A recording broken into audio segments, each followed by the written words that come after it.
ఇంకా చేయొద్దండి. ఇంకా ఇద్దరు ముగ్గురేనా సార్? మా తల్లులు లేరు సార్ అనేవాళ్ళు ఉంటారు. కానీ లేకపోయినా వారు పరలోకంలో దేవుని సన్నిధిలో ఉంటారు కాబట్టి ఒకసారి స్మరణ చేసుకోండి. అమ్మా, నీకు నన్ను కన్నందుకు, నన్ను ఈ లోకంలో ఉంచినందుకు, నా ద్వారా అనేక మందిని ఈ లోకంలో నా ద్వారా పంపినందుకు, నువ్వు నా దగ్గర లేవు నాకు తెలుసు, అయినా నీకు థ్యాంక్స్ అమ్మా అని చెప్పిన వాళ్ళు ఎంతమంది అండి? ఎవరు లేరు. చూసారా? తల్లిని మర్చిపోయిన వాళ్ళు ఎంతమంది చూడండి. ఎంతమంది తల్లిని మర్చిపోయారా మీకు? నిజంగా ఇలాంటి డే వాళ్ళు ఏర్పాటు చేయడం చాలా మంచిది అని నేను అనుకుంటున్నా. ఏం కావాలా? చాలా మంచిది. కనీసం చర్చికి వెళ్ళిన సందర్భంలోనైనా ఒకసారి ఆ తల్లిని జ్ఞాపకం చేసుకోగలుగుతున్నాం. నిజంగా ఎవరెవరు చెప్పలేదో ఒకసారి గట్టిగా చప్పట్లు కొట్టి, నన్ను క్షమించమ్మా, నువ్వు ఎక్కడున్నా నేను ఒక చెప్పలేకపోయానేమో, ఈరోజు దేవుని సన్నిధికి వచ్చినప్పుడు దేవుడు నాతో మాట్లాడుతున్నాడు కనుక నీకు నన్ను కన్నందుకు, నన్ను పెంచి పోషించి నాకు కుటుంబం ఇచ్చేదాకా నాతో ఉండి నా పిల్లలను కూడా చూసి నన్ను ఆదరించి నన్ను బలపరిచినందుకు నీకు నా హృదయపూర్వక వందనములని ఒకసారి గట్టిగా చెప్పలు కొట్టండి. కొట్టడం అదన్నా కొట్టండి, లాస్ట్కి వినపడాలా. దేవుని నామానికి మహిమ కలుగును గాక. నిజంగా ఇది చాలా మంచి ఈ దినం అలాంటి తల్లిదండ్రులు మనం జ్ఞాపకం చేసుకుంటాం. కొంతమంది తల్లి కాకపోయినా, నవమాసాలు మోసి కనకపోయినా ఆ రీతిగా చక్కగా బిడ్డని పెంచిన తల్లులు కూడా ఉన్నారు. వారికి కూడా మనము సెల్యూట్ చేయాలి, వాళ్ళకి కూడా మనము వందనాలు చెప్పాలి. నా ప్రియమైన వాళ్ళ ఎందుకు అనంటే బైబిల్ గ్రంథంలో కూడా తల్లిని బట్టి చాలా ప్రధానమైన స్థాయిలో దేవుని వాక్యము చెప్పబడింది. చూడండి, మోషేకి ఇచ్చినటువంటి 10 ఆజ్ఞలలో 10 ఆజ్ఞలు అంటే ఇవి ప్రామాణికమైనవి, విలువైనవి. కానీ ఆ విలువైన ఆజ్ఞలలో ఒక ఆజ్ఞ తల్లిని గురించి చెప్పబడింది. చెప్పండి చూద్దాం, మీరే చెప్పండి మీరు ఏంటిదో. 10 ఆజ్ఞలలో తల్లిని గురించి చెప్పబడిన ఆజ్ఞ ఏంటండి? నువ్వు దీర్ఘాయుష్యమంతుడగునట్లు నీ తల్లిని తండ్రిని సన్మానించుము. నేను అనుకుంటాను దేవుడు స్త్రీకి ఎంత ప్రాధాన్యత ఇచ్చాడు. ఏమి అక్కడ నువ్వు దీర్ఘాయుష్యమంతుడగునట్లు నీ తండ్రిని తల్లిని సన్మానించుము అని అనలేదే? ఎందుకనలేదు ఆయన? ఎందుకనలేదు చెప్పండి? ఒక కుటుంబ వ్యవస్థలో, నీ జీవన ప్రస్థానంలో, నీ అభివృద్ధిలో, లోక జ్ఞానము నీకు అనుగ్రహించుటలో అనుక్షణం చనిపోయిన దాకా నీ ప్రగతిని కాంక్షించే ఒక ఎవరైనా ఉన్నారంటే దేవుని తర్వాత తల్లే. అందుకే దేవుడు వాక్యంలో కూడా 10 ఆజ్ఞల్లో కూడా మొదటి ఆజ్ఞ తర్వాత చెప్పిన మాట ఏంటో, నువ్వు దీర్ఘాయుష్యమంతుడగునట్లు, నువ్వు దీవించబడినట్లు, దీర్ఘాయుష్య చేత నువ్వు ఆశీర్వదించబడాలంటే మొదట నీ తల్లిని నువ్వు సన్మానించు. తండ్రిని కాకూడదని చెప్పకుండా పక్కనే పెట్టాడు, నీ తల్లిని తండ్రిని సన్మానించు. దేవుని వాక్యం వింటున్నావు సహోదరి సహోదరుడా. లేనివారు ఎలాగో మనం వారిని దర్శించలేము, చెప్పలేము. కానీ ఉన్నవారైనా ఈరోజు నువ్వు ఇంటికి వెళ్ళిన తర్వాత కొంచెం మనసులో నీ తల్లిని, నీ ప్రస్థానాన్ని, నిన్ను పెంచి పోషించిన విధానాన్ని ఒక్కసారి జ్ఞాపకం చేసుకోమని, నువ్వు ఇంటికి వెళ్ళి దూరం అయితే ఫోన్ చేసైనా మాట్లాడి, వాళ్ళు ఎవరైనా కొన్ని సమస్యలు ఉంటాయి, చేసుకుంటూ ఉంటాం. అయినా ప్రతి వ్యక్తి ఈరోజు తన కన్న తల్లికి కృతజ్ఞతలు చెప్పాలి అని నేను ఈరోజు మీకు తెలియచేసుకుంటూ ఉన్నా నా ప్రియమైనటువంటి సహోదరి సహోదరులారా. కనుక 10 ఆజ్ఞలలో కూడా ఒక ఆజ్ఞలో నీ తల్లిని సన్మానించు. నిజంగా తల్లిని బాధ పెట్టేవారు కూడా ఉన్నారండి. తెలియక బాధ పెట్టేవాళ్ళు కొంతమంది అయితే, తెలిసి బాధ పెట్టేవాళ్ళు చాలామంది ఉన్నారు. తెలియకపోతే పర్వాలేదు, తెలిసి బాధ పెట్టేవారు ఈరోజు ఒకవేళ మాటలోనో చేతలోనో తల్లిని మనము బాధించుంటే, తల్లి మనసు కష్టపెట్టుంటే ఒకసారి దేవుని దగ్గర క్షమాపణ అడుగుదాం. ఒకవేళ బతికించిన కాలంలో కూడా అనాలోచనగానో ఆలోచనగానో ఏదైనా నువ్వు కష్టపెట్టుంటే క్షమాపణ కూడా ఈరోజు తల్లులు బిడ్డలు దేవుణ్ణి అడగాలి, దేవునికి చెప్పాలి. అప్పుడు దేవుడు సంతోషపడతాడు. కొన్నిసార్లు ఫోన్లు ఉంటాయి కదా మనకు, ఆ ఫోన్లు ఫుల్ అయిపోతాయి, పెట్టి పెట్టి పెట్టి పెట్టి పెట్టి అది హ్యాంగ్ అయిపోతుంది, నా వల్ల కాదు, నా స్టోరేజ్ అయిపోయిందని. అట్లా నీ గుండెలో ఉన్న భారం అంతా తల్లి పక్షంలో పోవాలంటే ఒకసారి ఎలా క్లియర్ చేస్తామో అట్లా దేవుని సన్నిధిలో నన్ను క్షమించు దేవా, నన్ను క్షమించమ్మా అని దేవుని సన్నిధిలో మీరు చెప్పాల్సిన వారమై ఉన్నారు. మీరు పడిపోతే చేయి పట్టుకున్నవారు, మీరు నిద్రపోతే మేలుకున్నవారు. ఒక బిడ్డ ఒక 2 సంవత్సరాలు 3 సంవత్సరాలు నడిచే స్థాయికి వచ్చే లోపల ఆ తల్లి పడే కష్టం వర్ణాతీతం. అది మనం చెప్పలేం, అంటే మనం ఆలోచించం, అంత దూరం మనం రాం. కానీ ఆలోచన చేస్తే నువ్వు ఏమి ఇచ్చినా ఆమె రుణం తీర్చుకోలే. నువ్వు ఏమి ఎంత బాగా చూసినా ఏం చేసినా ఆమె రుణానికి తగినంత వెల మనము చెల్లించలేం. అది నిజం, సత్యం. అందుకే దేవుడు నీ తల్లిని తండ్రిని సన్మానించు. నిజంగా ఎవరు తిట్టినా ఎవరు కొట్టినా భరిస్తుంది, కానీ తల్లి బిడ్డలు కానీ ఏమనంటే కొన్ని దినాలు బాధపడుతుంది, సంవత్సరాలు బాధపడుతుంది. ఆ మనసు చెప్పకుండానే కన్నీరు కారిపోతూ ఉంటుంది ఆమెకి. అంటే నేను ఆ బిడ్డని పెంచే విషయంలో ఆమెకు తెలుసు. కాబట్టి ఎప్పుడు కూడా మనము మన తల్లిదండ్రులను మనసు కష్టపెట్టకూడదు. కనుక మొదటిగా వారికి థ్యాంక్స్ చెప్పాలి. రెండవదిగా మనము వారి పక్షంలో క్షమాపణ దేవుని సన్నిధిలో అడిగేవారం అయి ఉండాలి. కనుక దేవుని వాక్యాన్ని మనం ధ్యానం చేసుకుందాం. పరిశుద్ధ గ్రంథంలో చాలామంది తల్లులు ఉన్నారండి, ప్రశస్తమైనటువంటి వారు చాలామంది ఉన్నారండి, గొప్ప తల్లులు. బైబిల్ అంతా చూస్తే చాలామంది మంచి తల్లులు ఉన్నారు. అట్లే చాలామంది పనికి మాలిన తల్లిదండ్రులు కూడా తల్లులు కూడా ఉన్నారండి బైబిల్లో, మనందరికీ తెలుసు. దాని గురించి ప్రత్యేకంగా మీకు చెప్పనవసరం అవసరం లేదు. పిల్లలని ఆశీర్వాదములోకి నడిపించిన వారు ఉన్నారు, దేవుణ్ణి మెప్పించిన వారు ఉన్నారు, పిల్లలను ప్రగతిస్తా స్థలంలోకి తీసుకెళ్ళిన వారు ఉన్నారు, అలాగే పిల్లలని దౌర్భాగ్యులుగా చేసిన వారు బైబిల్ గ్రంథంలో ఉన్నారు. మూడవదిగా ఈరోజు నువ్వు జ్ఞాపకం చేసుకోవాల్సిన విషయం ఏంటంటే, నీవు నీ పిల్లల పక్షంలో ఎలాంటి తల్లిగా ఉన్నావు. మొట్టమొదటి ఏం చెప్పానండి, దైవాన్ని తర్వాత తల్లిని మించిన దైవం లేదు. కనుక నువ్వు ఈ దినం స్మరణ చేసుకొని ఆమెకి నువ్వు థ్యాంక్స్ చెప్పాల్సినటువంటి దానవై ఉన్నావు. మొదటిది. అందుకే ఆ యొక్క 10 ఆజ్ఞలలో దేవుడు ఒక ఆజ్ఞను ఇచ్చాడు.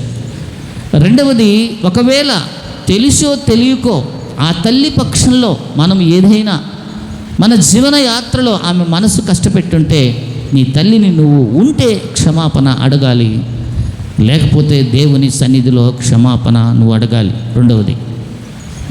మూడవది, మనం ఆలోచన చేస్తే దేవుని సన్నిధిలో ఉన్నటువంటి నీవు నేను, ఒకవేళ మీరు తల్లులు ఆలోచన చేయండి నా ప్రియమైన వలరా, నీవు ఎలాంటి తల్లిగా ఉండాలో, ఒకవేళ ఎలాంటి తల్లిగా ఉన్నావో, ఎలాంటి తల్లిగా ఉండాలో ఒక్కసారి జ్ఞాపకం చేసుకోవడానికి దేవుని మెప్పించి బిడ్డలను మంచి స్థాయిలోకి నడిపించిన కొంతమంది తల్లులను టూకీగా మనము సమయాన్ని బట్టి జ్ఞాపకం చేసుకుందాం. అలాగే దేవుని సన్నిధికి ఆశీర్వాదానికి దూరం చేసిన దుష్టులైన పనికి మాలిన తల్లులు కూడా బైబిల్లో ఉన్నారు.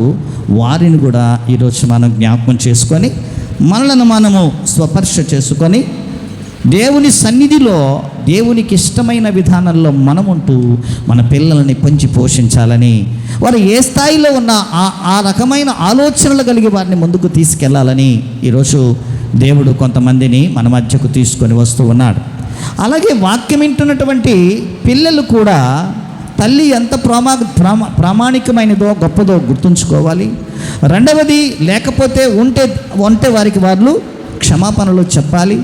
అయితే అలాంటి తల్లిని గురించి ఆలోచన చేసుకుంటూ భవిష్యత్తులో ఉన్న అవకాశాలను సద్వినియోగం చేసుకొని తల్లి పట్ల మనం ఎలా ఉండాలో అన్న పాఠం మనం కానీ నేర్చుకోగలిగితే, తెలుసుకోగలిగితే నిజంగా ఆత్మీయతలో దేవుడు మనలను ఆశీర్వదిస్తాడని నేను అనుకుంటూ ఉన్నాను. రాలేదు చాలామంది. ఇది కూడా ఈరోజు మీ పిల్లల్ని మీరు సరిగా పెంచుంటే మీ పిల్లల్ని మీరు దేవుని సన్నిధిలో శిక్షించుంటే, మీ పిల్లల్ని మీరు దేవుని మార్గంలో నడిపించుంటే ఈరోజు ఇక్కడికి వచ్చి ఉండేవాళ్ళు, ఈరోజు వచ్చి ఈ మాటలు వాళ్ళు విని ఉండేవాళ్ళు. కనుక దాని యొక్క ప్రతిఫలం ఇంకా మీ జీవితాల్లో అనుభవించేవారై ఉన్నారు. తెలుసుకోవాలి మంచి తల్లులు. అదే మీ పిల్లలు కానీ ఈరోజు ఇక్కడ ఉండి ఉంటే, ఓహో తల్లి అంత ప్రాధాన్యమైందా ఒకసారి ఆలోచించరా అని మనం చెప్పిన దేవుని వాక్యాన్ని బట్టి ఒక్కసారి వాడు ఆలోచన చేస్తే నీ పట్ల వాడు ఎంత కృతజ్ఞతై బ్రతికేవాడో, అది నువ్వు వారిని సరిగా పెంచక, సరిగా వారిని దేవుని సన్నిధికి నడిపించక ఈరోజు ఆ అవకాశాన్ని నువ్వు కోల్పోతూ ఉన్నావు తల్లిగా. కనుక ఈరోజు అది కూడా నీకు నాకు ఒక గుణపాఠంగా, నేను కూడా అనుకోలేదు ఈరోజు మదర్స్ డే అనే విషయంలో. కనుక ఎప్పుడు నీవు, నీ బిడ్డలు, నీ కుటుంబం దేవుని సన్నిధిలో ఉండే విధంగా నువ్వు ప్రార్థించి అన్నీ సాధించుకుంటున్నావు కదా. ఆర్థిక వనరులు సాధించుకుంటున్నావు, ఉద్యోగాన్ని సాధించుకుంటూ ఉన్నావు, విశ్వాస జీవితాల్లో నీకేమి కావాలంటే దేవుడు ప్రొవైడ్ చేస్తుంటే పొందుకుంటూ ఉన్నావు. కానీ నీ బిడ్డలు నిన్ను ప్రేమించే విధానంలో, నీ బిడ్డలు నువ్వెవరు అని ఆలోచించే విధానంలో నువ్వు పిల్లల్ని నడిపించలేకపోయావు. కనీసం ఇలాంటి దినములోనైనా వారు వినగలిగిన భాగ్యం నీ బిడ్డలకు నువ్వు ఇవ్వలేకపోయావు. ఒకసారి చెప్పకూడదాం, దేవుని నామాన్ని మహిమపరదాం నా ప్రియమైన వలరా. అంటే ఉపయోగం, దేవుడిచ్చిన అవకాశాన్ని కొన్నిసార్లు మనం కోల్పోతాం. ఎప్పుడు దేవుడు ఎవరితో ఎలా మాట్లాడతాడో, ఏ సందర్భంలో ఏ వాక్యంతో మాట్లాడతాడో మనకు అర్థం కాదు. నేను ప్రిపేర్ అయ్యింది ఒకటి, ఇక్కడ తెలుసుకున్న తర్వాత ఇక్కడ మాట్లాడేది మరొకటి. కనుక జ్ఞాపకం చేసుకోవాలని ఇప్పటికైనా కూడా మనసులో పెట్టండి. నీవు, నీ బిడ్డలు ఎప్పుడు దేవుని సన్నిధిలో ఉండే విధంగా చూడండి. చిన్నప్పటి నుంచి కూడా ఆధ్యాత్మిక స్థితిలో వారిని పెంచడానికి ఇష్టపడండి. అందుకే సండే స్కూల్ నుంచి మన పిల్లలు దేవుని సన్నిధికి పంపిస్తే దేవుని మాటలు వారు విని విని మరి ఆకువాడక తన కాలమందు ఫలమిచ్చే చెట్టులాగా వారు భవిష్యత్తులో వర్ధిల్లుతారు. నిన్ను ప్రేమిస్తారు, నిన్ను గురించి తెలుసుకుంటారు, నీకు లోబడతారు. కనుక భవిష్యత్తులో నా తల్లిని నేను చూడాలి, నేను సహకరించాలి, కష్టపడాలన్నటువంటి భావన వారి మనసులకు వస్తుంది. ఈ 4వ విషయాన్ని కూడా జ్ఞాపకం చేసుకోమని ప్రభు పేటని కోరుతున్నా. అయితే ఈ సందర్భంలో ఒక్క విషయాన్ని నేను మీ ముందుంచాలని ఆశపడుతున్నా. త్వరగా దేవుని వాక్యాన్ని నా మధ్యకు మీరు తీసుకురాగలిగితే నేను దేవుని వాక్యాన్ని తొందరగా ముగిస్తాను. చూడండి, ఈ మదర్స్ డే సందర్భంలో 1 దినవృత్తాంతాల గ్రంథం, లేకపోతే 2 రాజుల గ్రంథం అందులో కూడా ఉంది, ఇందులో కూడా ఉంది. మరొకసారి 1 దినవృత్తాంతాల గ్రంథం 29:1 నుంచి 5 వచనాలు చదువుకుందాం. 1 నుంచి 5 విషయాలు మనం చదువుకుందాం. ఆ స్క్రీన్ మీద కూడా వేయండి. ప్రభు ఏడే స్క్రీన్ మీద కూడా వేయండి. చూడండి, యవనస్తులు చాలామంది బైబిల్ తెచ్చుకోవట్లేదు. చాలా శోచనీయమైన విషయం అది. ఎంతమంది యవనస్తులు బైబిల్ చదువురాని వాళ్ళు బైబిల్ తెచ్చుకుంటున్నారు, బైబిల్ ఎవరు తేవటం లేదు. దేవుని మందిరానికి బైబిల్ లేకపోతే చదువుకు పోయటం నీ పుస్తకాలు లేనట్టే. అది లేకపోయినా పర్వాలేదు, ఇది ఉండాలి. కనుక బైబిల్ లేని వాళ్ళు ఎవరో నేను చెయ్యెత్తమని చెప్పను. నిజంగా ఇంకొకసారి అలాంటి అవకాశం లేకుండా మీరు బైబిల్స్ తీసుకురావాలని మిమ్మల్ని కోరుతున్నా.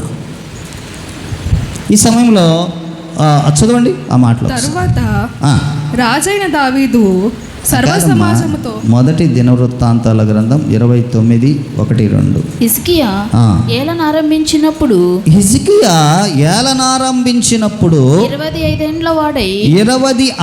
ఏండ్ల వాడై 29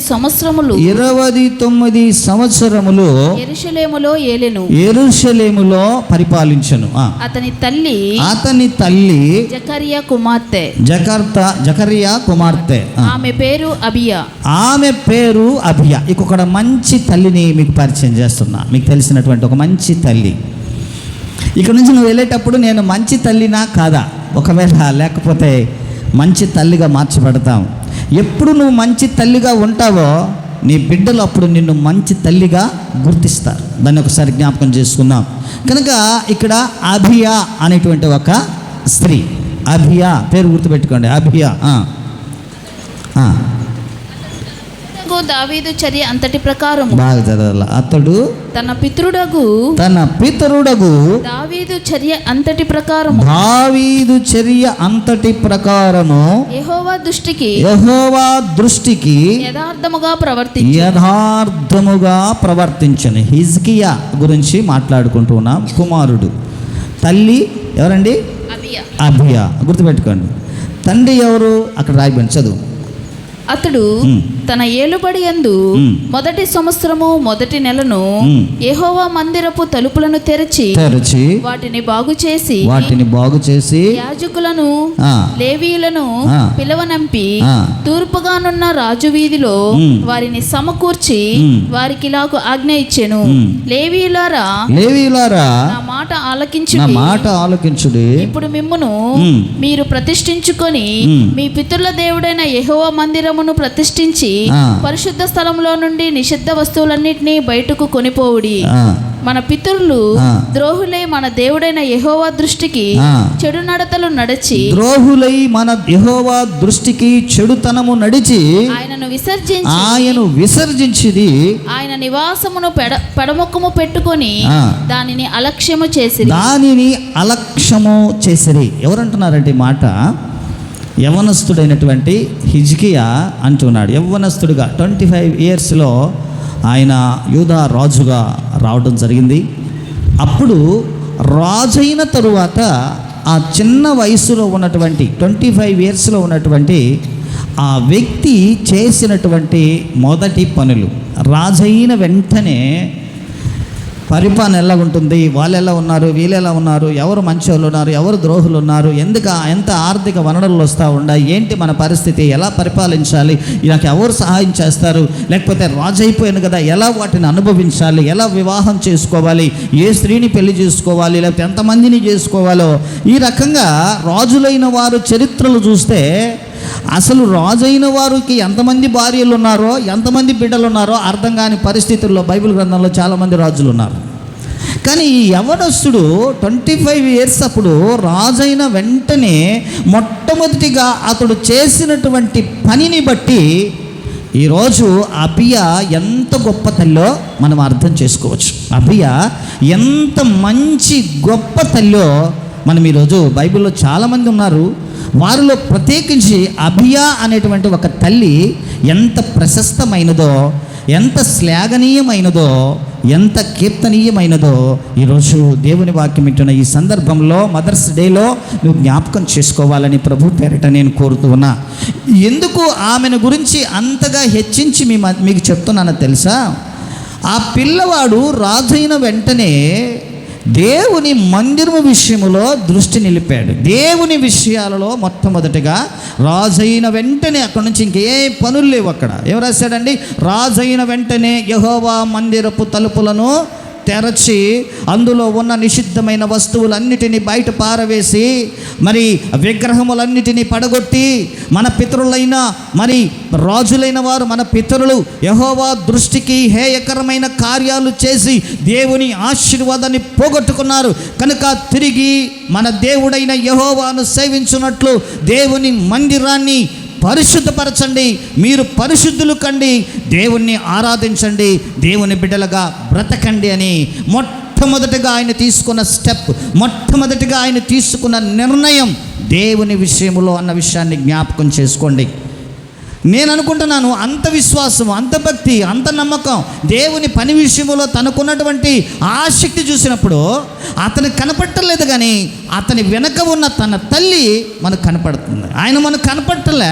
ఇంత ప్రత్యేకమైన విధానంలో, ఇంత ఆశీర్వాదంగా, ఇంత విశ్వాసంలో దేవుని పక్షములో ఈ బిడ్డను పెంచిన తల్లి ఎంత గొప్పదో కదా. మీకు తెలుసో తెలీదో, పితరుడు అన్నాడే, ఈయనకి ముందు రాజు ఎవరో తెలుసా? ఈయనకి ముందు రాజు ఎవరు చెప్పండి? ఆహాబు. ఆయన ముందు రాజు ఎవరు? ఆహాబు. ఆహాబు ఎవరో తెలుసా?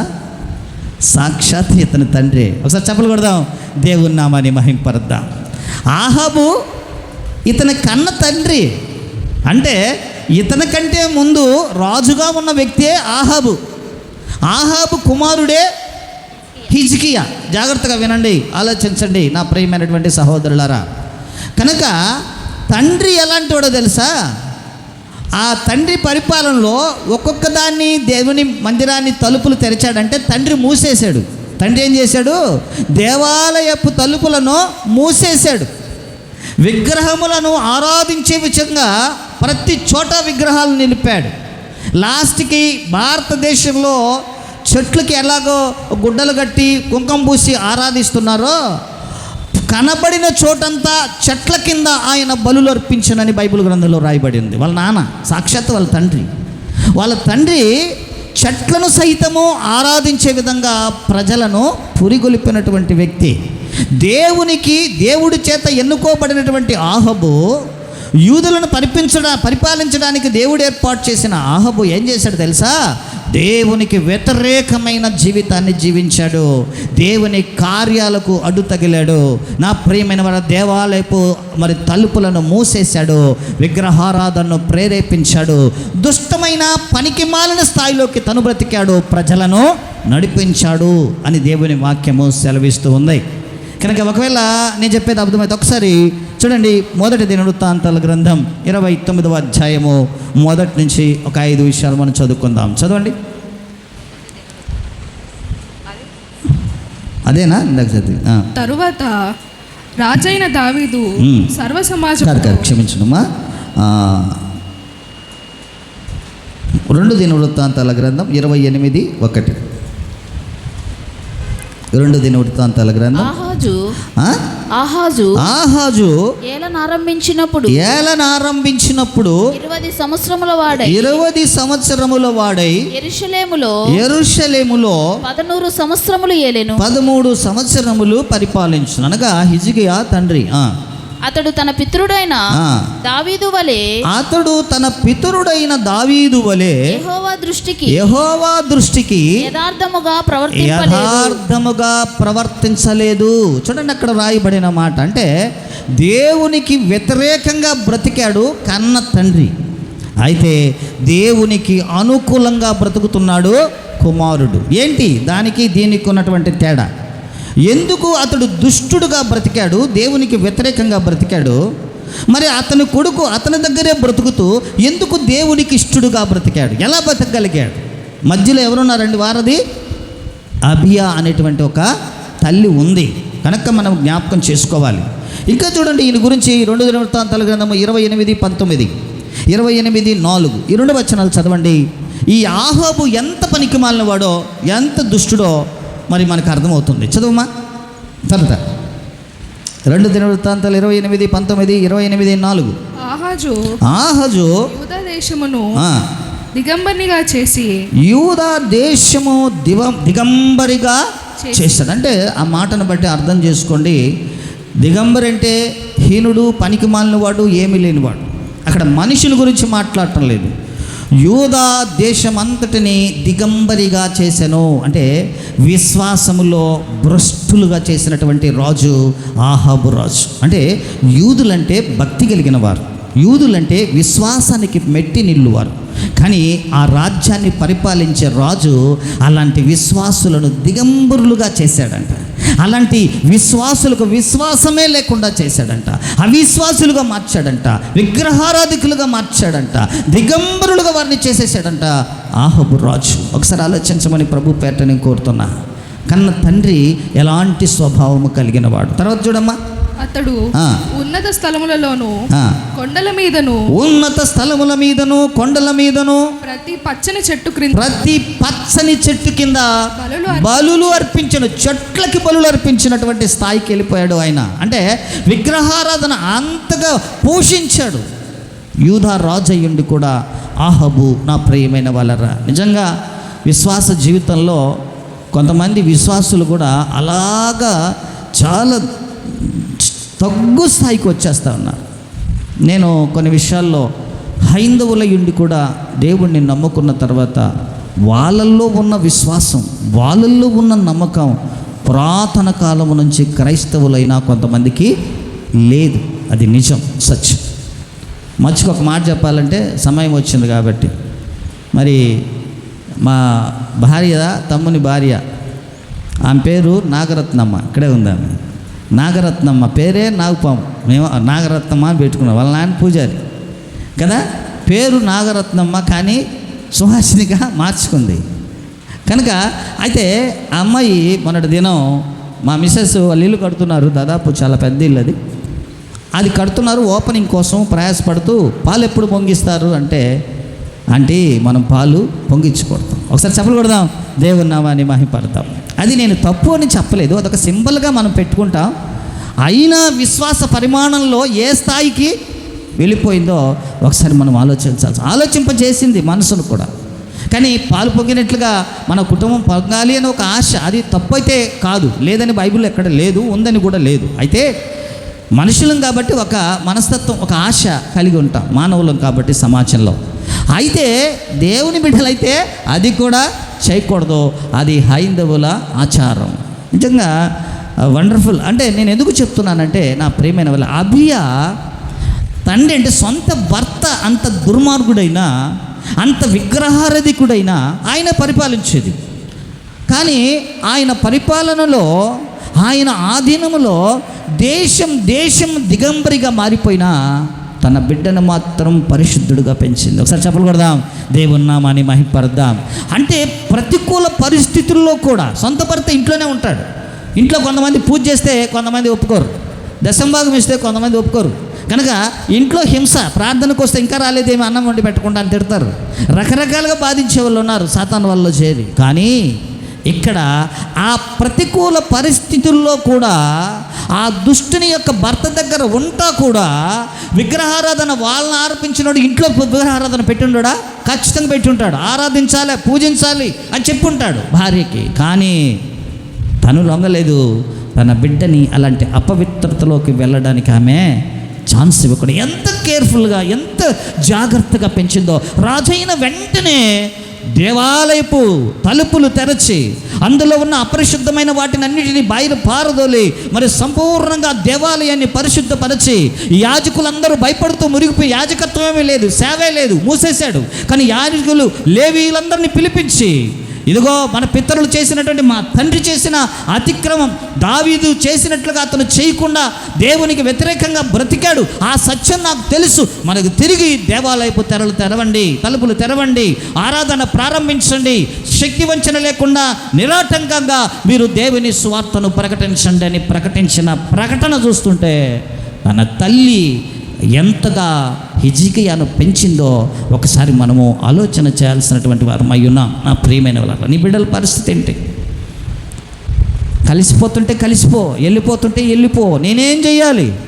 నిజంగా హన్నా మీకు గుర్తుందో లేదో, ఆమె కూడా ఒక మంచి తల్లి. ఆమె అయితే పిల్లలే లేరు ఆమె, కానీ ఆమె విశ్వాసము ద్వారా దేవుని సన్నిధిలో ప్రార్థించి గర్భాన్ని పొందుకుంది. కాదు అన్నది అవును అని చేసుకుంది. నిజంగా ఆమె అయితే చేసింది ఒక గొప్ప అద్భుతం, అది ఆశ్చర్యకరం. కానీ నీ బిడ్డని నువ్వు మార్చుకోలేకపోతున్నావంటే నీ విశ్వాస పరిమాణం ఎంతో నువ్వే తెలుసుకోవాలని ప్రభు పేరట నేను కోరుకుంటున్నా. గర్భమే తెరవబడినప్పుడు, పిల్లలే లేరన్న ఆమె పిల్లలే పొందినప్పుడు నీ పిల్లల్ని నువ్వు మార్చుకోలేవా? నీ విశ్వాస పరిమాణంలో దేవుడు నువ్వు అడిగితే నీకు ఇవ్వడా? ఈరోజు నీవు, నీ కుటుంబం, నీ భర్తను మార్చుకోలేడా? నీ పిల్లల్ని మార్చలేడా? ఆ తల్లిని చూడండి, గర్భము లేకపోయినా విశ్వాసముతో దేవుని సన్నిధిలో ప్రార్థన చేసి గర్భాన్ని తెరుచుకుంది. నా ప్రియ సహోదరులారా, బిడ్డని కనింది. మాత్రం కాదు, చేసిన ప్రామిస్ని గుర్తు చేసుకొని ఒక మంచి సేవకుణ్ణి లోకానికి ఇచ్చింది, ఒక మంచి దైవజనుడిని లోకానికి అందించింది. కడుపార కన్న తన బిడ్డని దేవుని పరిచర్యకు అప్పగించింది. ఆమె మంచి తల్లి అంటే కదా. ఇక్కడ ఇట్లా బైబిల్లో చాలామంది ఉన్నారు మంచి తల్లులు. కనుక ఇక్కడ హిజ్కియాను పెంచినటువంటి అబియా ఎంత గొప్ప తల్లి ఒకసారి మీరు ఆలోచించండి. ఆయన గురించి 28:19 చూడండి. 28 సరే, ఆ 24వ వచనం చదవండి. 28:4 త్వరగా చదివితే కొంచెం తొందరగా వెళ్దాం. అతడు ఉన్నత స్థలంలోను కొండల మీదను అంటే అతడు ఎంత విగ్రహారాధికుడైనా కూడా దేవుని యొక్క విశ్వాసములో దేవుని మీద ఎంత పట్టు కలిగిన వాడుగా ఆయన్ని పెంచిందో ఒకసారి మనం ఆలోచన చేసుకోవాలి. కనుక నీవు, నేను, నా ప్రియ సహోదరులారా, ఇంకా ఆయన గురించి ధ్యానించాలంటే అతడు తన పితరుడైన దావీదు చేసినట్టుగా చేసి దేవుని ఆశీర్వాదమును పొందుకునేను. దిగంబరులుగా ఉన్న ఆ ప్రజలను విశ్వాసములోకి నడిపించను, ఆగిపోయిన సేవను ప్రారంభించను, మూసివేసిన దేవుని మందిరాన్ని తెరిపించను, దేవుని బిడ్డగా బ్రతికెను. కనుక ఆ స్థాయికి హిజ్కియా రావాలి అంటే బ్యాక్ ఉన్న తల్లి. ఈరోజు నిజంగా చాలామంది తండ్రులు ఇక్కడ మనం చదువుకున్నాం కదా, ఆహాబు కంటే దుష్టులై ఉన్నారు బిడ్డల విషయంలో. సొంత స్వలాభాన్ని ఆశించి భార్యను బిడ్డను వదిలేసి శరీర ఆశలతో వెళ్ళిపోయిన వారు చాలామంది ఉన్నారు. కానీ అలాంటి పరిస్థితుల్లో కూడా కొంతమంది ఉంటే నిన్ను పెంచి పెద్ద చేసి నీ సంరక్షణకును ఈ రోజు వరకు చూస్తున్న నీ తల్లిని ఎప్పుడు నీవు మరువద్దు, నీ తల్లిని ఎప్పుడు నువ్వు గౌరవించు అని మరొకసారి స్త్రీ అయినా పురుషుడైనా ఒకసారి మనం ఈరోజు దేవుని వాక్యం ఏంటో గుర్తు చేసుకోవాలని ప్రభు పేరిట నేను కోరుకుంటున్నాను. నీ తల్లి నీకు సజీవురాలుగా ఆశీర్వాదంగా నీ పక్షంలో ఉండడం నీకు ఎంత ఆశీర్వాదం అంటే అది ఎన్ని లక్షలు ఇచ్చినా కొనలేనటువంటి ఆశీర్వాదం. కనుక మొదటి తల్లి ఇక్కడ మనం చూసుకున్నాం ఎవరండి? అభియా తన పిల్లలను దేవుని కొరకు పెంచింది. ఇట్లా రెండవ తల్లిని చూసుకున్నాం. రెండవ తల్లి హన్నా, ఆమె ఏం చేసిందండి? నిజంగా సాధించుకుంది, తన బిడ్డను పొందుకుంది, ప్రభు సేవకు సమర్పించింది. ఎంతమంది ఉన్నారండి దేవుని పని చేస్తాం రమ్మంటే ఎవరు పంపిస్తున్నారు? దేవుని పనిలో ఎవ్వరు పంపించట. ఒకే ఒక కుమారుడు, రేపు పుడతారో పుడరో నిరీక్షణ ఆమెకుంది.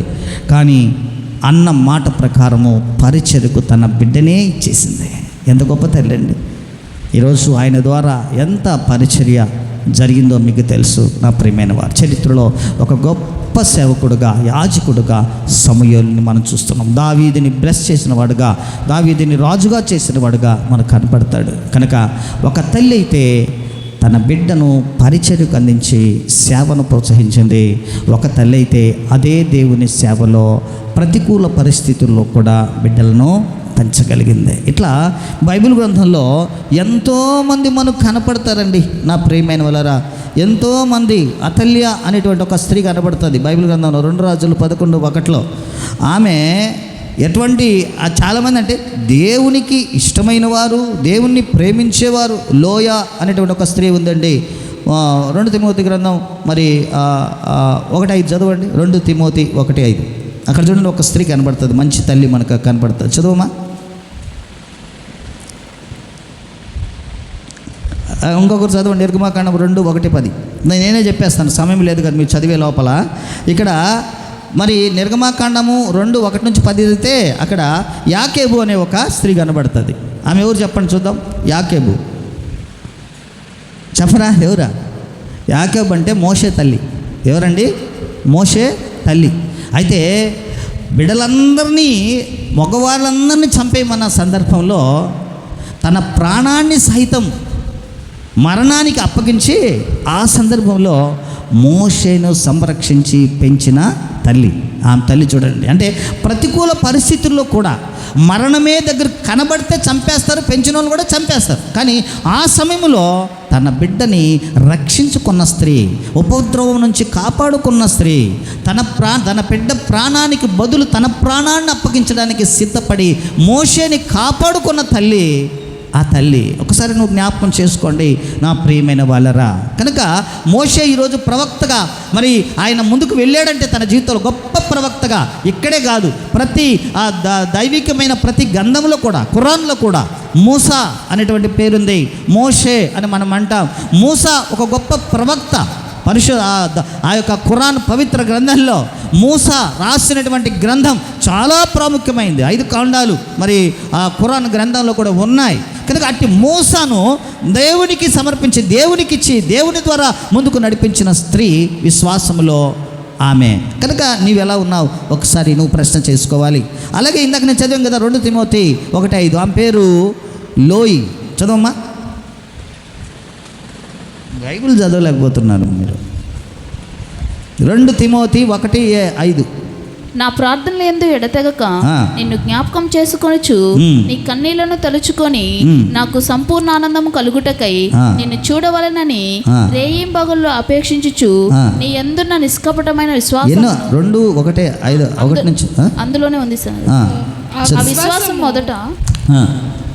మొదట నీ అవ్వ అయిన లోయలోను నీ తల్లి అయిన యునికెలోను, మొదట నీ అవ్వ అయిన లోయలోను నీ తల్లి అయిన యునికేలోను వసించెను. కనుక ఇక్కడ ఎవరిని గురించి మీరు చదవంటారు? ఎవరిని గురించి అంటే తిమోతి గారి యొక్క తల్లి.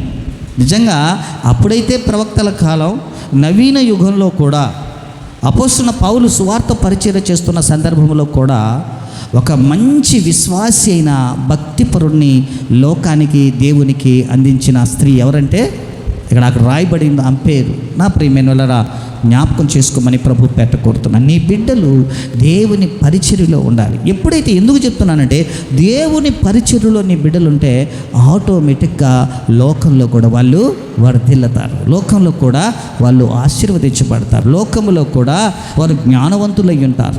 దేవుని జ్ఞానం ఉన్న ప్రతి వ్యక్తి, దేవుని యందు భయభక్తులు కలిగిన ప్రతి వ్యక్తి ఆశీర్వాదంగా ఉంటాడన్న సంగతి గుర్తుపెట్టుకో. నిన్ను జ్ఞాపకం చేసుకుంటాడు, తల్లిదండ్రులను సన్మానిస్తాడు, తల్లిదండ్రులను గౌరవిస్తాడు, చివరి వరకు తన శ్వాస ఊపిరి ఉన్నంత వరకు వారి కొరకు శ్రమ పడతాడు. అట్లా ఆ బిడ్డ నీ కొరకు ఆలోచించే వ్యక్తిగా నువ్వు చేయాలంటే ఇక్కడ అనేక మంది మంచి తల్లులు, చాలామంది, ఇంకా చాలామంది ఉన్నారు మంచి తల్లులు. ఒక్కోసారి జ్ఞాపకం చేసుకుంటే, బిడ్డ చనిపోయాడు, ప్రవక్త దగ్గరికి పరిగెత్తింది ఒక స్త్రీ, అయ్యా నా బిడ్డ చనిపోయాడు, నువ్వు ఇచ్చిన బిడ్డ తిరిగి వచ్చాడు, బ్రతికించాడు. చచ్చిపోయిన బిడ్డలను బ్రతికించుకున్న విశ్వాస వీరులైన తల్లులు బైబిల్లో చాలామంది ఉన్నారండి. ఆ వ్యక్తికి, ఒక దైవజనుడికి తనకు ఆహారం లేకపోయినా కుమారుడులకు ఆమెకు పెట్టి పోషించబడిన స్త్రీలు ఉన్నారు. బైబిల్లో చాలామంది స్త్రీలు ఉన్నాయి. ఈ మదర్స్ డేలో నిన్ను గురించి, స్త్రీని గురించి నువ్వు బైబిల్ చదివి అనేక విషయాలు తెలుసుకోవాలి. తెలుసుకుంటే నీవు ఈ లోకానికి దేవుడు నేను ఇచ్చినప్పుడు నువ్వు ఎలాంటి తల్లిగా ఉన్నావో ఒకసారి నువ్వు జ్ఞాపకం చేసుకోవాలి. నా ప్రియ సహోదరులారా, దేవుని వాక్యాన్ని మదర్స్ డే ఊహించిన రీతిగా చదువుతున్న కొలది వస్తుంది. ఇంకా ఎన్నో ఉన్నాయి బైబిల్ గ్రంథంలో. అలాగే దుష్టులైన తల్లిదండ్రులు ఉన్నారు. వాళ్ళని కూడా ఒక్కసారి మచ్చుకిద్దరు ముగ్గురు జ్ఞాపకం చేసుకొని దేవుని వాక్యాన్ని ముగించుకుందాం. ఇంతవరకు చదువుకున్నాం. ఇంకా చాలామంది ఉన్నారు స్త్రీలు, సమయం చాలదు మనకు. కనుక దుష్టులైన వారి గురించి ఒకసారి మనం జ్ఞాపకం చేసుకుంటే 2 రాజుల గ్రంథం 11:1 అతల్య అనేటువంటి ఒక స్త్రీ ఉంది. ఆమె ఏం చేసిందంటే, రాజ్యకాంక్షతో తన సొంత బిడ్డ పిల్లల్ని చంపేసి ఆమె రాణి అయింది. ఒకసారి చెప్పలు కొడదాం, దేవుని నామాన్ని మహిమపడదాం. ఎంత పనికిమాలిన ఆమె చూడండి. తల్లి అన్నదానికి నిర్వచనమే లేకుండా తన కుమారుడు పిల్లల్ని కూడా చంపేసి ఆమె రాణి అయిపోయింది. చూసారా? నిజంగా ఆ కొడుకు ఏమనుకుంటాడు? ఒకసారి వాడిని అయోగ్యుడిగా చేసేసింది. కుమారుడిని అయోగ్యుడిగా చేసి, తన బిడ్డలను కూడా రాజులు కాకుండా చేసి, తన బిడ్డల్ని చంపేసి, కుమారుడిని అయోగ్యుడిగా చేసేసి ఆమె రాణి అయింది. ఒకసారి జ్ఞాపకం చేసుకుంటే చదివితే అక్కడ మీకు అర్థమవుతుంది ఎంత పనికి మాలిన దుష్టురాలైన స్త్రీ ఆమె బైబిల్లో మనకు కనబడుతుంది. కనుక మంచి వాళ్ళని చూసుకున్నప్పుడు చెడు వాళ్ళు కూడా కాస్త మనం మదిలో ఉంచుకో. నువ్వు ఎలా ఉన్నావు నీ బిడ్డల పెంపకం విషయంలో, నీ విషయంలో అసలు ఆ స్త్రీ తత్వానికే చెరగని మచ్చ ఆమె బ్రతుకు. నా ప్రియమైన వాళ్ళరా, కనుక జ్ఞాపకం చేసుకోండి. ఈరోజు ఈ సందర్భంలో ఒకసారి దేవుని విషయంలో, ఈ తల్లిదండ్రుల విషయంలో ఒకసారి నేను ఒక ప్రాంతం వెళ్ళి దేవుని వాక్యాన్ని మాట్లాడాను. ఇదే అంటే నేను మాట్లాడిన మాట ఏంటంటే తండ్రిని గురించి మాట్లాడాను. ఆ సందర్భంలో వాళ్ళు ఒక మాట అడిగారు నన్ను, తల్లులను గౌరవించండి, పూజించండి, ఆరాధించండి అంటే, ఆ వాక్యం వింటున్న ఒక లాస్ట్లో ఉన్న ఒక అమ్మాయి ప్రార్థన అయిపోయిన తర్వాత నా దగ్గరకు వచ్చి నన్ను ఇలా అడిగింది, సార్ మీరు చెప్పిన వాక్యం చెప్పినంత వరకు నేను ఏడుస్తూనే ఉన్నాను, చాలా నచ్చింది, నాకు బాగుంది, కానీ మా తల్లి అందరిలాంటి తల్లి కాదు సార్ అని చెప్పింది. ఏం చెప్పింది? మా తల్లి మీరు చెప్పిన క్వాలిటీస్ ఉన్న తల్లి కాదు సార్. మేము వయసుకు వచ్చి బాగుపడే సమయంలో మా డాడీని మమ్మల్ని వదిలేసి ఆమె వేరే వారితో వెళ్ళిపోయింది. నేను ఎలా కృతజ్ఞతలు చెప్పాలి సార్, నేను ఎలా ఆమెకి నేను గ్రీటింగ్స్ చెప్పాలి సార్ అని ఆమె బాధపడినప్పుడు, నిజంగా ఇలాంటి తల్లులు కూడా ఉంటారా? ఎస్, నవీన యుగంలో బిడ్డలను చంపేసేవారు, బిడ్డలను వదిలేసి వేరే దగ్గరికి వెళ్ళిపోయేవారు, యవన కాలంలో వారి ఇష్టానుసారంగా జీవించే తల్లిదండ్రులు ఎంతోమంది ఉన్నారు. కానీ నిజంగా వాటినన్నిటిని గురించి ధ్యానం చేసుకుంటాను. నన్ను కన్న తల్లి ఎంత గొప్పది, మమ్మల్ని పెంచిన తల్లులు ఎంత గొప్పవారు అని మనం ఎలా అనుకుంటున్నామో, రేపు నీ బిడ్డలు, వారి బిడ్డలు అనుకునే విధంగా ఒక మంచి తల్లిగా నువ్వు బ్రతకాలని నేను ఆశపడుతున్నా. నా ప్రియమైన వాళ్ళరా, ఈ మదర్స్ డేలో మరి నేను దేవుని మందిరానికి వెళ్ళాను, ఏం నేర్చు, ఒక మంచి తల్లిగా నేను ఉండాలి. కనుక ఇలాగ దుష్టురాళ్ళగా మనం ఉండకూడదు. నిజంగా ఆమెకి ఏం చెప్పాలో నాకు అర్థం కాల. ఇలాంటి వారు కూడా ఉంటారండి. ఈరోజు భర్త అనర్థంగా విడిచిపెట్టి వెళ్ళిపోయినా మీకోసం, ఒకవేళ లోకాన్ని విడిచిపెట్టినా మీకోసము అహర్నిశలు కష్టపడుతూ నిందలు, బాధలు, వేదనలు, అవమానాలు భరిస్తూ శరీర కోరికలను చంపుకొని నీ కోసం బ్రతుకుతున్న నీ తల్లి విషయంలో నువ్వు ఆలోచించాలా, నువ్వు జ్ఞాపకం చేసుకోవాలా. నువ్వు ఏడిస్తే ఏడ్చేది, నువ్వు నిద్రపోకపోతే నిద్రపోయే నీ తల్లిని గురించి నువ్వు ఒకసారి ఆలోచించమని ప్రభు ఎప్పుడు నీ తల్లి మనసును నీవు గాయపరచొద్దు. మంచి తల్లి నువ్వుకుంటే యువర్ద దేవుని కృప కలిగిన వాడివి, దానవు అని ఒక్కసారి నువ్వు గుర్తుపెట్టుకోవాలని ప్రభు పేరట నేను కోరుకుంటూ ఉన్నా. తర్వాత చూడండి, యెజ్బెయేల్ అని ఒక తల్లి ఉంది. 1 రాజుల గ్రంథం 18-19 చదవలేదు, నేను చెప్తా నా ప్రియమైన వాళ్ళరా. ఆమె తన కుటుంబాన్ని అంతటిని కూడా విగ్రహారాధన వైపు నడిపించింది, ప్రవక్తలను చంపించింది. ఆమె ప్రవక్తలను ఆ లాస్ట్కి దైవజనుడు ఆమెకు భయపడి పారిపోయాడు చచ్చిపోతామని. ఆ స్థాయిలో దేవునికి వ్యతిరేకంగా బ్రతికిన స్త్రీ మనకు కనపడుతుంది. ఆమె పేరు యెజ్బెయేల్. కనుక ఇలాంటి తల్లులు కూడా లోకంలో ఉన్నారు. దేవుని సేవను ప్రోత్సహించండి, విశ్వాసాన్ని పెంచి పారే విధంగా నీకు నీ చుట్టుపక్కల వారికి దేవుని సువార్తను అందించండి, నీ బిడ్డలను స్వార్థికులుగా మార్చండి, ప్రభు పరిచర్యలో వాడడానికి మీరు సహాయపడండి. ఈ యెజ్బెయేల్ లాగా ఉండొద్దండి. తర్వాత హేరోదిని, మత్తయి సువార్త 14:3-7లో హేరోదిని అనే ఒక ఆమె ఉంది, ఒక స్త్రీ. ఆమె రాజును ప్రేమించి, నువ్వు చేసేది తప్పు, నీ భర్తను విడిచిపెట్టి ఈ రాజుతో తమ్మునితో నువ్వు ఇలాగా ఉండడం కాదు అని గద్దించిన దేవుని సేవకుడైనటువంటి యోహాను తలను నరికించినటువంటి స్త్రీ హేరోదిని. సలోమని పంపించి నాట్యమాడించి నీకేం కావాలో కోరుకుంటే ఆ యొక్క యోహాను తల కావాలని కోరి దైవజనుని యొక్క తల నరికించినటువంటి స్త్రీ. ఇలాంటి వాళ్ళు లోకంలో చాలామంది ఉన్నారు.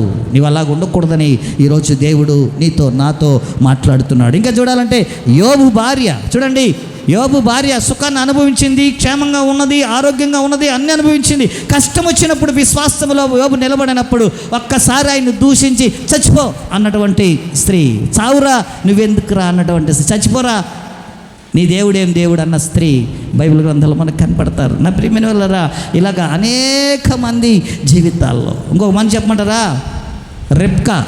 మొదటి మ్యారేజ్ బైబిల్లో చూస్తాం. రిబ్కా ఏం చేసింది తెలుసా? ఆమెకు పార్షాలిటీ. ఆమెకి ఏంటంటే యాకోబు అంటే ఇష్టం, యోసేపు అంటే అంత ఇష్టం ఆమెకి కదా. బైబిల్లో రాయబడింది ఆదికాండం. ఒకసారి మనం చూస్తే ఆదికాండం 27వ అధ్యాయంలో మీకు అన్నీ కనబడతాయి.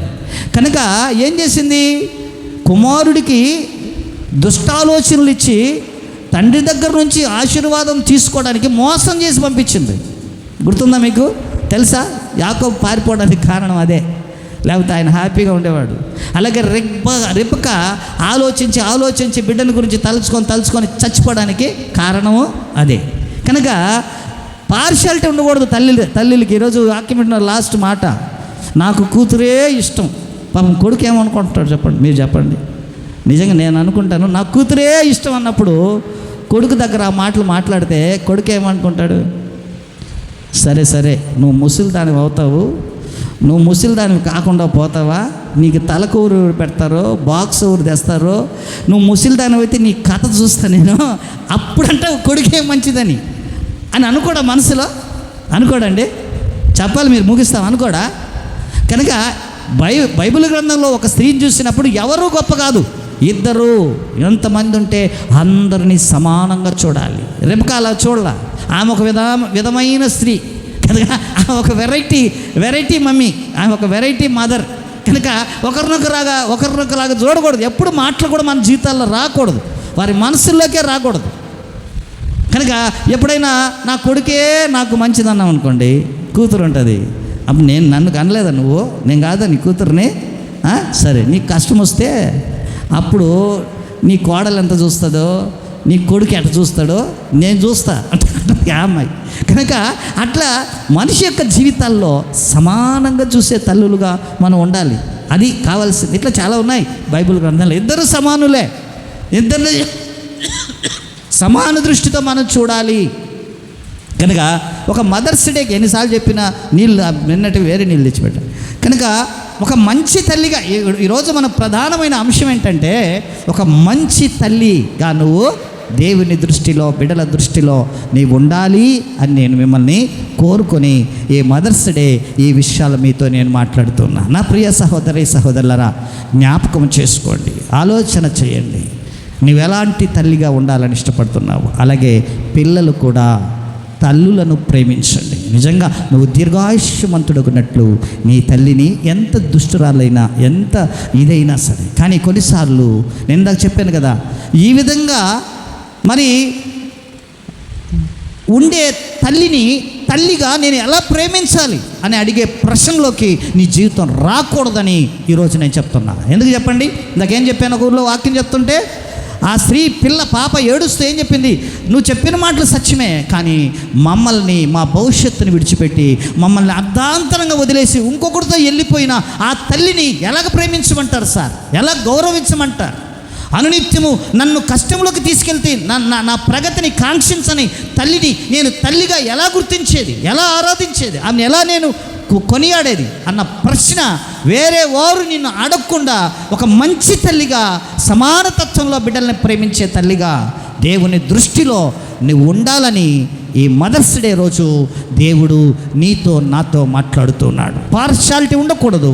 అదే విధానంలో నీ బిడ్డలు నిన్ను ఏలెత్తి చూపించే స్థాయిలో నువ్వు ఉండకూడదు. నిజమైన తల్లి బిడ్డలను ప్రేమిస్తుంది, బిడ్డల కోసము శ్రమ పడుతుంది, బిడ్డలను ముందుకే తీసుకెళ్తుంది. బైబిల్ గ్రంథంలో ఒక మాట ఉంది, ఇందాక చెప్పాను నేను, కడుపులో ఉండి తన్నుతున్నా బిడ్డ తన్నులను ఆనందంగా ఆస్వాదించేదే తల్లి.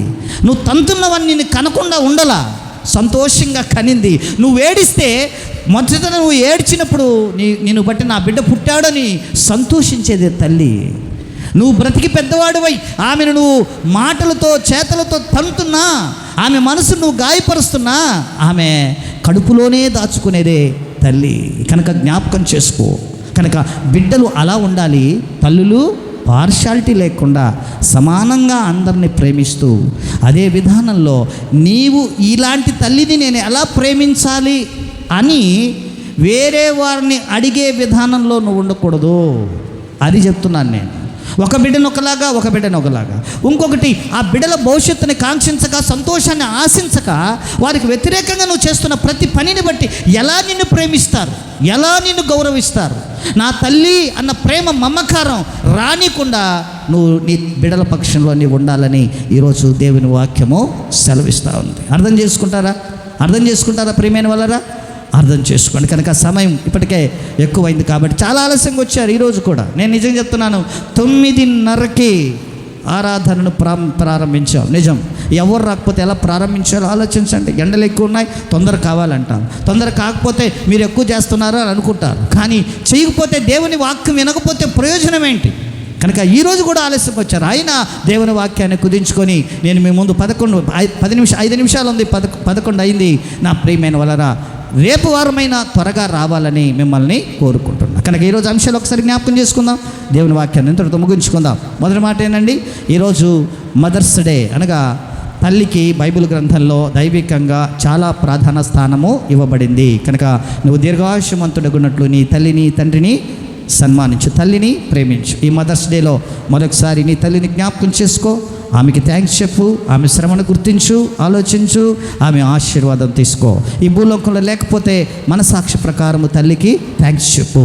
మూడవది, నా ప్రియమైన వాళ్ళరా, ఒకవేళ బ్రతికి ఉన్న తల్లుల పక్షంలో అర్థం చేసుకుని ఆమె మనసు గాయపరచగా సంతోషంగా ఆమెతో బ్రతుకుతూ ఆమె దీవెనలు పొందుకో. అదే సమయంలో నువ్వు మంచి తల్లిగా ఉండడానికి ప్రయత్నం చేయి. నువ్వు మంచి తల్లిగా, ఇక్కడ చాలామంది చూసుకున్నాం కదా, మరి అబియా కుమారుణ్ణి ప్రతికూల పరిస్థితుల్లో దేవుని బిడ్డగా జీవింపచేసింది. అలాగే హన్న ప్రతికూల పరిస్థితుల్లో ఒక దైవజనుడిని పరిచర్యకిచ్చింది. అలాగే మనము అనేక మందిని చూసుకున్నాం బైబిల్ గ్రంథంలో. ప్రియమైన వాళ్ళరా, అలాగా మంచి తల్లిగా నీ బిడ్డల్ని పోషించడానికి, ముందుకు నడిపించడానికి, ప్రార్థించడానికి సిద్ధపడు. రెండవది, అనేక మంది దుర్మార్గులైన తల్లిదండ్రులు కనపడుతున్నాం. పార్షాలిటీ, ఒక బిడ్డలా అనుకోకుండా, ఒక బిడ్డ మోసం చేసింది పెద్ద బిడ్డని, తల్లే మోసం చేయించింది, తల్లే మోసం నేర్పించి మోసం చేయించి అతన్ని దూరం చేసింది. నా ప్రేమ, అలాంటి తల్లిగా నీవు ఉండకూడదు. ఒక బిడ్డకి ఆశీర్వాదం కావాలి, ఒక బిడ్డ మాత్రం దరిద్రుడైపోవాలా? ఆశీర్వాదం పెద్ద బిడ్డకి రావాలి, ఏసావుకు రావాలి. కానీ ఏసాకు రావాల్సిన ఆశీర్వాదాన్ని యాకోబుకి ఇచ్చింది. కనుక మోసగత్తైనటువంటి తల్లి. కనుక మన జీవితాల్లో అలాగా మోసగత్తి మా తల్లిని ఆరాధించాలనే స్థితికి తీసుకురాకుండా నీ జీవితాల్లో ముందుకెళ్ళాలన్న సత్యాన్ని మనం తెలుసుకున్నాం. చివరిగా నా ప్రియమైన వారు, కనుక నీవు ఇక్కడి నుంచి వెళ్ళేటప్పుడు ఈ మదర్స్ డే దేవుడు నాతో మాట్లాడాడు. మరొకసారి చెప్తున్నా, బ్రతికి ఉన్న తల్లుల పక్షంలో మీ ప్రేమని, చచ్చిపోయిన తర్వాత కాదు. ఒక చిన్న మాట చెప్పి దేవుని వాక్యాన్ని ముగిస్తాను. ఒక ఊరిలో నేను చిన్నప్పుడు చదువుకున్నటువంటి, నేను తెలుసుకున్నటువంటి, విన్నటువంటిది మళ్ళీ నిన్న ఒకసారి నేను ఆ మాట విన్నా. తల్లి పక్షంలో మన ప్రియమైన తల్లి ప్రేమ ఎలా ఉంటుందో మన బాధ్యత ఏంటో ఆ స్టోరీ నేను చదివినప్పుడు చాలా బాధ కలిగింది. ఒక ఊరిలో ఒక తల్లి ఉన్నదంట. ఆ తల్లి తన ఏకైక కుమారుడిని అల్లారు ముద్దుగా పెంచుకుందంట. తర్వాత ఒక మంచి ఇంజనీరింగ్ చేసిందంట. అతను ఇంజనీర్ అయిన తర్వాత వివాహం చేసుకుని ఆయన అన్ని సమకూర్చి పెట్టిందంట. అంటే వాడు అన్నాడంట, నేను డాక్టర్ని అయితే డాక్టర్నే చేసుకోవాలి, సాఫ్ట్వేర్ అయితే సాఫ్ట్వేర్ని చేసుకోవాలి అన్నాడంట. ఓకే, నీకు ఇష్టం వచ్చిన అమ్మాయిని చేసుకోవాలి. ఒక సాఫ్ట్వేర్ అమ్మాయిని చేసుకున్నాడంట. చాలా సంతోషంగా ఉన్నారంట. ఆ తర్వాత కొంతకాలం అయిన తర్వాత వాళ్ళిద్దరికీ భార్యాభర్తలకి గొడవ వచ్చి ఆ భార్య అనిందంట, అయ్యా నేను ఒక మాట అడుగుతాను, సమస్య వచ్చిన తర్వాత నీకు నేను కావాలా మీ అమ్మ కావాలా? నేను కావాలా మీ అమ్మ కావాలా? ప్రశ్న ఏర్పడిపోయింది. నేను కావాలా? అప్పుడు అన్న, నాకు నువ్వు కావాలి, నవమాసాలు నన్ను మోసి కని పెంచిన తల్లి కావాలి, నువ్వు కావాలి, నా తల్లి, నాకు ఇద్దరు కావాలి, నాకు ఇద్దరు లేకపోతే నేను బ్రతకలేను అన్నప్పుడు ఆయన చెప్పాడంట, ఆమె చెప్పిందంట, నో ఎవరైనా ఒకరే, తల్లి కావాలా పిల్లం కావాలా, ఈ రెండు నిర్ణయించుకో, లేకపోతే నేను ఇక్కడ ఉండను అన్నప్పుడు ఏం చేయాలో అర్థం కాక తన తల్లి దగ్గరికి వెళ్ళి చెప్పాడంట, అమ్మా సమస్య ఇదమ్మా, ఈ విధంగా వచ్చింది పరిస్థితి అన్నప్పుడు తల్లి కంటి నిండా కన్నీళ్ళు పెట్టుకొని సంతోషపడి, నాయనా నేను ముసలిదాన్ని అయిపోయాను రా, బైబిల్ గ్రంథంలో ఏముందో తెలుసా? చెప్పిందంట తల్లి, బైబిల్లో ఏముందో తెలుసా? వివాహం అయిన తర్వాత పురుషుడు తన తల్లిని విడిచి భార్యను హత్తుకొనను అని రాయబడింది. ఆ మాట చెప్తుంటే కుమారుడికి కంటిలో నీళ్ళు పడిపోయాడు. ఏమని చెప్పాడు? తల్లిదండ్రులను విడచి, అయితే అక్కడ మరచి అని కాదు, ఏమంటే విడచి, తాత్కాలికం, అది మరచి అంటే శాశ్వతం. కానీ అక్కడ తల్లిదండ్రులను విడిచి నీ భార్యను హత్తుకొనుము అనేది. కాబట్టి నువ్వు హ్యాపీగా వెళ్ళిపోనానా, నన్ను ఎక్కడైనా ఒక చోట వదిలేసాయి, ఈ శేష జీవితం ఎలాగో గడిపేస్తా అని చెప్పిందంట. తర్వాత భార్యకి వెళ్ళి చెప్పి ఈ విధంగా అంటే, సరే తీసుకెళ్ళిపో అంటే, ఆయన ఎక్కడ తీసుకెళ్ళాలి అర్థం కాక వెతుకుతూ ఒక హాస్టల్ లాంటిది ఒకటి ఉంటే అక్కడ తీసుకెళ్ళి వాళ్ళ అమ్మని ఆ గవర్నమెంట్ దగ్గర వదిలేసి, అమ్మ నేను వెళ్ళిపోతాను, నువ్వు వెళ్ళినాయనా, నువ్వు నీ భార్య హ్యాపీగా ఉన్నాడు, నీ పిల్లలు సంతోషంగా ఉన్నాడు. నేను ఎందుకు చెప్తున్నానంటే తల్లి ప్రేమ అలాగే ఉంటుంది, ఒకసారి గుర్తుపెట్టుకోండి. తర్వాత ఆయన వెళ్ళిపోతూ ఉంటే ఒకటే ఆలోచన, మా అమ్మను వదిలేస్తాను, చిన్నప్పటి నుంచి ఉన్నాను, ఏం పెడతారో ఏం తింటారో, ఆమెకు ఒక కోపం ఎక్కువ, ఆమెకి మనస్తత్వం ఎక్కువ, ఆమె క్వాలిటీస్ అయ్యి అని బాధపడతాము, మనసులోనే ఎక్కడో బాధపడతా వచ్చేసాడు. అలాగే ఇంటికి వచ్చేసి పడుకున్నా, నిద్ర మూడిగా ఉన్నాడు, అర్థం కాదు, ఏమైందంటే మా అమ్మని వదిలేసి వచ్చాను, ఎన్ని సంవత్సరాలు నన్ను పెంచి చేసింది, మా అమ్మ ఎలా ఉందో, మా అమ్మకు ఒక విధమైన మెంటాలిటీ, అక్కడ ఎట్ట తట్టుకుంటుందో, వాళ్ళతో ఎలా కలిసిపోతారు, ఆలోచన. తర్వాత ఒక వారం గడిపాడు, 15 రోజులు గడిపాడు. ఇంకా ఆయన ఉండలేకపోయాడు, మళ్ళీ మా అమ్మని చూడాలి, ఉందో అసలు చచ్చిపోయిందో బ్రతికిందో అని. తిరిగి ఆయన వెళ్ళిపోయే సమయానికి ఆ మంచం మీద బాగా బలహీనమైపోయి ఆలోచించవచ్చు. ఆమె మరణం ఎప్పుడు వస్తుందా, తొందరగా చచ్చిపోతామా అని ఆలోచన చేసుకో, ఆహారం కూడా సరిగ్గా తీసుకోకుండా బక్క చిక్కిపోయి అక్కడ ఉండేసరికి దూరం నుంచి చూసి ఏడ్చి పోయి ఆమె దగ్గరికి, ఆమె ఏమంటుందో అన్న ఉద్దేశంతో ఆమె దగ్గరికి వెళ్తుంటే వార్డను వచ్చాడండి అక్కడికి. అమ్మా ఎందుకు నువ్వు అలాగ అయిపోతున్నావు, నీ కొడుకు నీకు మోసం చేశాడా అంటే, లేదయ్యా నా కొడుకు నన్ను ఎప్పుడు మోసం చేయడయ్యా, నేను బాగుండాలని, ఆరోగ్యంగా ఉండాలని నన్ను ఇక్కడ చేర్చాడు అని చెప్తుంటే ఎదురుండి కుమారుడు చూశాడంట. దగ్గరికి వెళ్తూ ఆ మనస్తత్వం విడిచిపెట్టి వెళ్ళిపోయిన తల్లి ఎలా ప్రేమిస్తున్నా, నా కుమారుడు అలాంటి వాడు కాదయ్యా, నా కొడుకు నన్ను ప్రేమించేవాడు, మరి ఇక్కడెందుకు వదిలేసి వెళ్ళిపోయాడు అంటే, నేను సమాధానంగా సంతోషంగా ఉండాలనే ఆశ అయ్యా అబ్బాయికి. ఆ మాటలు అన్నీ కూడా వింటూ ఉన్నాడంట, ఆయన అబ్బాయి వింటూ ఉన్నాడంట. అయితే ఆ వార్డంతో ఆమె చెప్తుందంట, నాకు ఒక సహాయం చేయ, వాడు బాగున్నాడా లేదా, పోయినప్పటి నుంచి చెప్పలేదు, వాడు బాగున్నాడా లేదా చూసేసి వచ్చి నాకు చెప్పు చాలు, ఈ జన్మకి అనిందంట. అంటే అర్థం ఏంటి, చనిపోయే సమయంలో కూడా తన బిడ్డ క్షేమాన్ని కోరేదే నిజమైన తల్లి. ఎవరంటే ఆమె పార్షాలిటీ లేని తల్లి, నిజమైన తల్లి, నిజముగా ప్రేమించే తల్లి. ఒకసారి నువ్వు అర్థం చేసుకో నా ప్రియ నా బిడ్డ బాగున్నాడా లేదా ఆ వార్త చెవిలో పడితే చాలు. నేను చనిపోయినా, నేను నాశనం అయిపోయినా, కృషించిపోయినా నా బిడ్డ బాగుండాలని ఆశించేదే తల్లి. ఒకసారి చెప్పలు కొడదాం, దేవుని నామాన్ని మహింపరుద్దాం. నా ప్రియమైన వాళ్ళరా, అట్టి తల్లిని నువ్వు ప్రేమించు, సన్మానించు. బ్రతికున్నప్పుడే గుర్తుపెట్టుకో నా ప్రియమైన వాళ్ళరా. అప్పటికే కృషించిపోయి బాగా ఇబ్బంది పడిపోయిందట.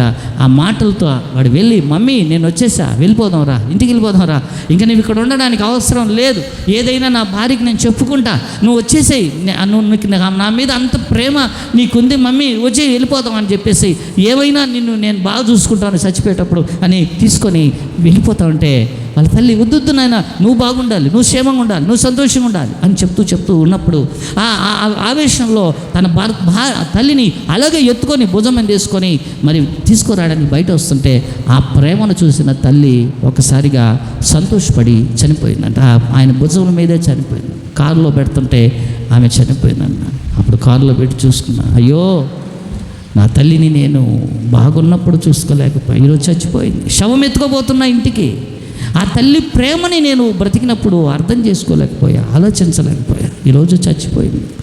చాలామంది తల్లులు ఉన్నంత వరకే, తల్లి చచ్చిపోతే మరలా నువ్వు వాళ్ళని ఏమీ చూడలేవు, చేయలేవు. బ్రతికున్నప్పుడే చూడాలి. ఈరోజు చచ్చిపోయిన తర్వాత అనేక మంది శవం దగ్గర, చెవు దగ్గర వెళ్ళి అమ్మా నరిస్తే లేస్తుందని లాస్ట్గా, అప్పుడు ఎరిచి ప్రయోజనం లేదు. ఉన్నప్పుడే నీ తల్లిని గుర్తించుకో.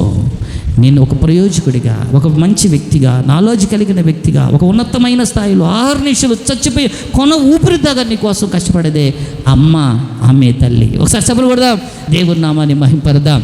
ఆ రీతిగా మీ తల్లిదండ్రులను మనం ప్రేమిద్దాం, తల్లిదండ్రులను గౌరవిద్దాం, ఆశీర్వదించాం. మన సంఘంలో కూడా అలాంటి గౌరవమే దేవుడు వారికి అనుగ్రహించును గాక. తల ఉంచుకుందాం, కొద్ది నిమిషాలు ప్రార్థన చేసుకుందాం.